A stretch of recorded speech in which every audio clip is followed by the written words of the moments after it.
Central selection বোৰ্ডৰ দৰে এটা গুৰুত্বপূৰ্ণ এটা পদবী বা এটা বিষয়ত আমাৰ ধৰ্মীয় সংখ্যালঘু সমাজৰ পৰা 10 লাখতকৈ অধিক জনসংখ্যা থকা এটা জনগোষ্ঠীৰ পৰা এজন অযোগ্য ব্যক্তি যে তেখেতে বিচাৰি উলিয়াব নোৱাৰিলে তাৰ কাৰণে অতিকে আমি দুখ পাইছো, লজ্জা অনুভৱ কৰিছো যে হাগ্ৰামা মহিলাৰী ডাঙৰীয়া ধৰ্মীয় সংখ্যালঘু সমাজখনৰ লগত, ৰাইজৰ লগত, ধৰ্মীয় সংখ্যালঘু মানুহখিনিৰ লগত তেখেতে চৰম প্ৰতাৰণা, বিশ্বাসঘাতকতা, তেখেতে চৰমভাৱে অন্যায় কৰিলে।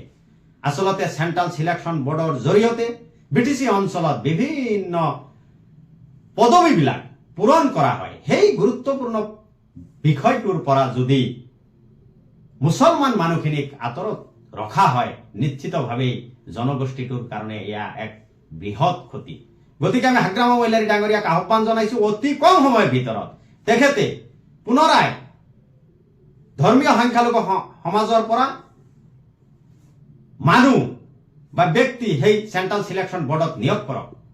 অন্যথায় কিন্তু অনাগত দিনত ইয়াৰ পৰিণাম হাগ্ৰামা মহিলাৰীয়ে ভুগিব লাগিব।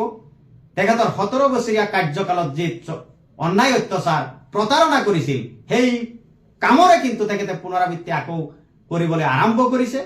যিখিনি কথা মানুহে ভুল গৈ পেলাই যোৱা 5 বছৰত যোৱা সময়ত তেখেতক আকৌ ক্ষমতালৈ লৈ আনিছিল, তেখেতক হিলদল ভাঙি ৰাইজে ভোট প্ৰদান কৰিছিল। অৱশ্য বহু ক্ষেত্ৰত বহুজনে, বহু সমালোচকে সেই সময়ত হাগ্ৰামা মহিলাৰীৰ কুকীৰ্তি তথা সেই সময়ত হাগ্ৰামা মহিলাৰী ডাঙৰীয়া যে এজন চলাহী মানুহ, আচলতে তেখেত যে ধৰ্মীয় সংখ্যালঘু বিদ্বেষী মানুহ, এই কথা বতৰাবিলাক কৈছিল যদিও ধৰ্মীয় সংখ্যালঘু সমাজখনে সেই কথা বতৰাবিলাকৰ ওপৰত কাণ নিদি পেলাই হিলদল ভাঙি কিন্তু হাগ্ৰামা মহিলাৰীক বিশ্বাসত লৈছিল। গতিকে এই কাম যদি তেখেতে যদি এই সেন্ট্ৰাল সিলেকশন বোৰ্ডটোত ধৰ্মীয় সংখ্যালঘু মুছলমান এজনক অন্তৰ্ভুক্ত নকৰে, তেন্তে আমি বুজিবলৈ বাধ্য হ'ম যে হাগ্ৰামা মহিলাৰী ডাঙৰীয়া আচলতে এজন ধৰ্মীয় সংখ্যালঘু মুছলিম বিদ্বেষী মানুহ।